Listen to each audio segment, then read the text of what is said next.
Have you ever made homemade cannolis? Well, I never had until this, and because I'm doing the state dessert series, this is apparently what my research said to do for New Jersey. And I gotta say, I love cannolis and I never make them, so I thought this would be a really fun recipe to try. The full recipe is linked in the description if you'd like to try this at home. These crispy, delicate little shells filled with this ricotta cream are absolutely irresistible. Before we get started, make sure you hit that subscribe button and the notification bell so you can join me every week for new recipes. We're gonna start with the cream first. So in a saucepan, we've got some cornstarch. We also have milk, an egg, and an additional egg yolk.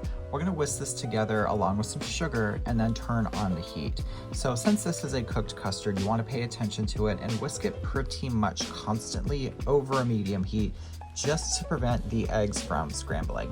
Now to really enhance this, I'm gonna throw in a vanilla bean pod. I've already scraped the seeds out of this to throw in later on. This is not required, but it does really add a special vanilla flavor to this because as the cream heats, it steeps that vanilla bean and just really intensifies the flavor. So if your budget allows for fresh vanilla bean, absolutely do this. If not, it is no big deal. So after we've whisked this will thicken pretty nicely into a pudding-like texture. That's when you wanna really pay attention. Once it comes to a boil, give it about a minute or so at that boiling state while whisking before turning off the heat. This is just going to allow it to thicken up the rest of the way and help break down any enzymes that egg yolks can carry to prevent custard from setting properly.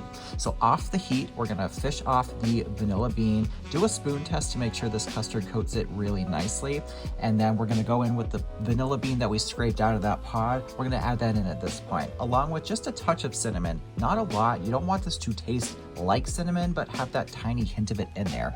We're also going to add a little bit of lemon zest. It'll complement the other flavors really nicely. The zest of about half a lemon or a scant teaspoon.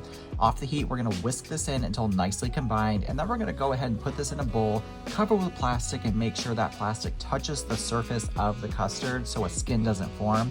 And you need to give this a solid couple hours in the fridge to really set up. So a day in advance is just fine for this.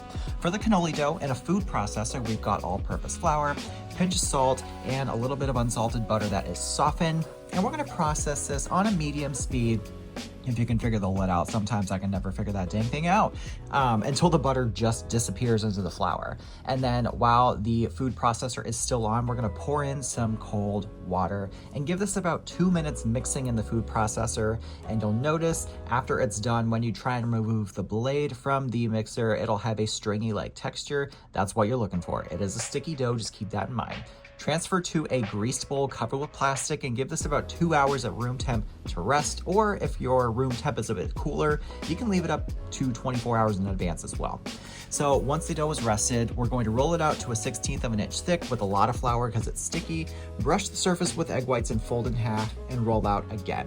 Now I'm using about a 3 to 3.5 inch round cutter to cut the cannoli shells out. And these are cannoli molds that I did have to get specially for this. You grease them with cooking spray and gently roll up your cannoli dough around it. Don't make it so tight that it's totally clung to it, but don't make it so loose that the mold would just fall out.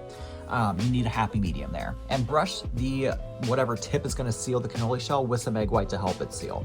These get dipped in 360-degree vegetable oil or whatever oil you prefer for frying, only for about 2 minutes, and they'll turn a really nice deep golden brown. So just keep an eye on them, don't walk away from them, and use some tongs to kind of rotate them so they brown nicely.